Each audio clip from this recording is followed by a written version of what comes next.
Good morning, student. My name is Ramandeep Kaur. I am from Satyam Group of Institute Nikodar. ये lecture है आपका business organisation and management का।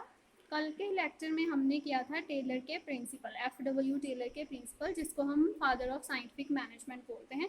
तो आज हम उसकी टेक्निक्स करेंगे, साइंटिफिक मैनेजमेंट की टेक्निक जो कि टेलर ने दी हुई है। टेक्निक्स में हम जो इसके पॉइंट्स हैं उसको करेंगे, ठीक है। तो फर्स्ट टेक्निक जो है टेलर ने दी थी उसे कहते हैं फंक्शनल फोरमैनशिप। इसमें क्या था कि टेलर ने जो है सेपरेट किया, प्लानिंग एंड एग्जीक्यूशन फंक्शन दोनों को सेपरेट किया, ठीक है जी। इस कंसेप्ट को क्या है वो एक्सटेंड, लोएस्ट लेवल तक उसने एक्सटेंड किया, ठीक है जी। इसमें क्या था कि फैक्ट्री मैनेजर होता था जिसमें एक प्लानिंग इंचार्ज होता है और एक प्रोडक्शन इंचार्ज होगा, ठीक है जी। और प्लानिंग इंचार्ज के अंदर जो है वो इंस्ट्रक्शन कार्ड क्लर्क आएंगे, रूट क्लर्क आएंगे, टाइम एंड कॉस्ट क्लर्क आएंगे एंड डिस्प्लेनियर आएंगे, ठीक है जी। इंस्ट्रक्शन कार्ड क्लर्क क्या होता है कि जिसने क्या है इंस्ट्रक्शन देनी है, वर्कर्स को इंस्ट्रक्शन देनी है कि उसने ये काम ऐसे करना है। रूट क्लर्क है जो पूरी ऑर्गेनाइजेशंस में जो मोशंस की मूवमेंट होगी वो रूट क्लर्क देखेगा। टाइम एंड कॉस्ट क्लर्क क्या है कि उसने देखना है कि किसी वर्कर को काम करने में कितना टाइम लगता है, उसकी कितनी कॉस्ट आती है। डिसिप्लिनियर में ये आएगा कि उसने सारा देखना है कि जो वर्कर्स हैं वो डिसिप्लिन से काम कर रहे हैं कि नहीं कर रहे। Next is under production incharge, ठीक है। प्रोडक्शन इंचार्ज के अंदर आ जाएगा speed boss, gang boss, repair boss और इंस्पेक्टर। नेक्स्ट इज जो फॉरमैन है उसके अंदर जो क्वालिटीज, इंटेलिजेंस की क्वालिटी, ऑनेस्टी की क्वालिटी और गुड हेल्थ, वो फिजिकली फिट भी होना चाहिए और मेंटली भी। और ये जो सारी क्वालिटीज हैं वे सारे पर्सन के अंदर नहीं होती, तो जो उसको उसी पर्सन को वो जॉब दी जाएगी जिसके पास उसकी कैपेबिलिटीज हैं, ऐसी कैपेबिलिटीज हैं, ठीक है ना। तो ये फंक्शनल फोरमैनशिप का डायग्राम है, आप देख लीजिए। पहले आ रहा है फैक्ट्री मैनेजर, उसको हमने 2 पार्ट्स में डिवाइड किया है, planning incharge and production incharge. Next planning incharge के अंदर 4 हैं और प्रोडक्शन इंचार्ज के अंदर भी 4 हैं। प्लानिंग के अंदर instruction card clerk, route clerk, time and cost, next disciplinarian and next उसके अंदर प्रोडक्शन इंचार्ज के अंदर है gang boss, repair boss, inspector, speed boss. तो ये इनके अंडर क्या है, वर्कर्स काम करते हैं। तो next is standardisation and simplification of work. जो टेलर था वो स्टैंडर्डाइजेशन के क्या सपोर्टर था। उनके अकॉर्डिंग क्या था कि वो वाले मेथड हमें क्या है, साइंटिफिक मेथड यूज करने। ऑर्गेनाइजेशन में प्रोडक्शन के लिए, हर एक चीज के लिए हमें साइंटिफिक मेथड यूज करने चाहिए, हमें रूल ऑफ थंब को छोड़ देना चाहिए। जो मैंने कल आपको प्रिंसिपल में बताया था कि जो पुराने मेथड्स हैं, ट्रेडिशनल मेथड है, उनको छोड़कर हमने क्या है साइंटिफिक मेथड यूज करने हैं। नेक्स्ट इज स्टैंडर्डाइजेशन का मतलब क्या होता है कि एक हमने स्टैंडर्ड सेट कर देने हैं, वर्क को स्टैंडर्ड सेट करना है, वर्क किसी भी वर्क को प्रोसेस करने के लिए एक स्टैंडर्ड सेट कर देना है, ठीक है जी। हर एक चीज़ के लिए, चाहे वो रॉ मटेरियल हो, चाहे वो टाइम हो, प्रोडक्ट हो, हर एक चीज़ के लिए हमने स्टैंडर्ड सेट करनी है और फिर उस स्टैंडर्ड के साथ अपनी जो परफॉर्मेंस है उसको मेजर करना है। और सिंप्लीफिकेशन का मतलब होता है कि वर्क को बहुत ही सिंपली वे से करना है, उसमें कोई भी कॉम्प्लेक्स प्रोसेस नहीं होना चाहिए, हर एक चीज़ जो है वो बहुत ही सिंपली होनी चाहिए। इससे क्या होगा कि हम अपनी कॉस्ट को सेव कर सकेंगे।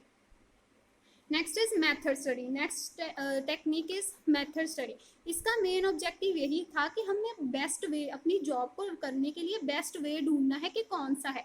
हमने रिक्रूटमेंट, अपने रॉ मटेरियल को लेने तक से लेकर फाइनल प्रोडक्ट तक हमने सारा देखना है कि हमारा कौन सा बेस्ट वे होगा।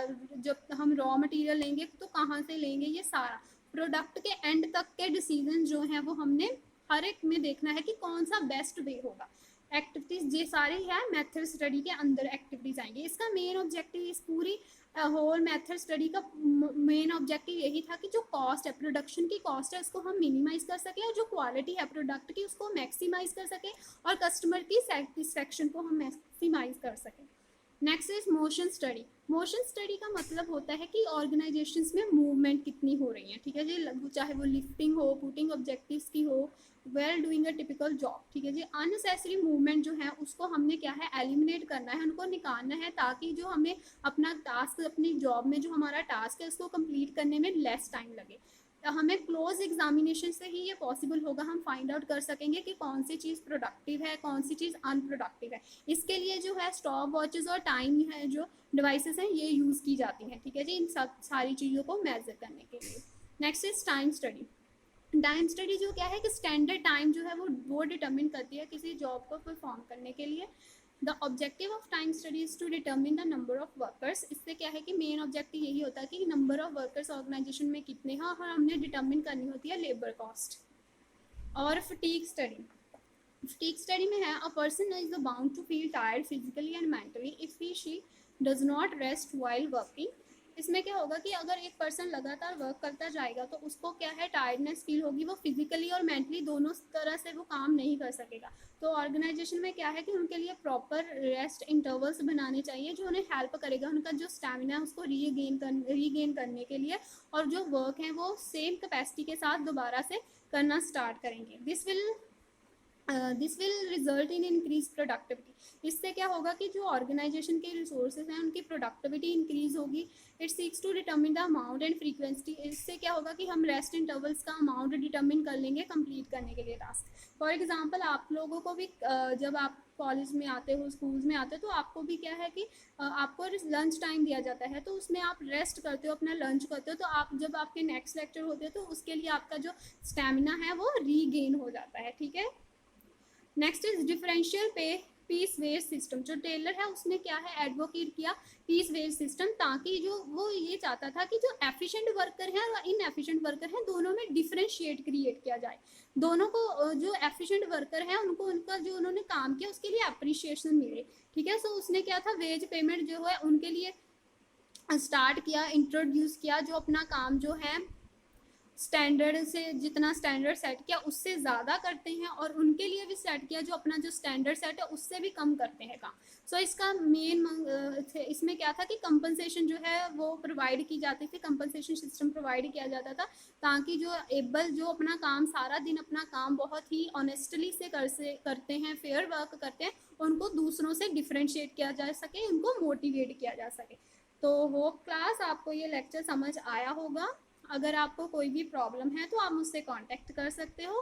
Thank you class.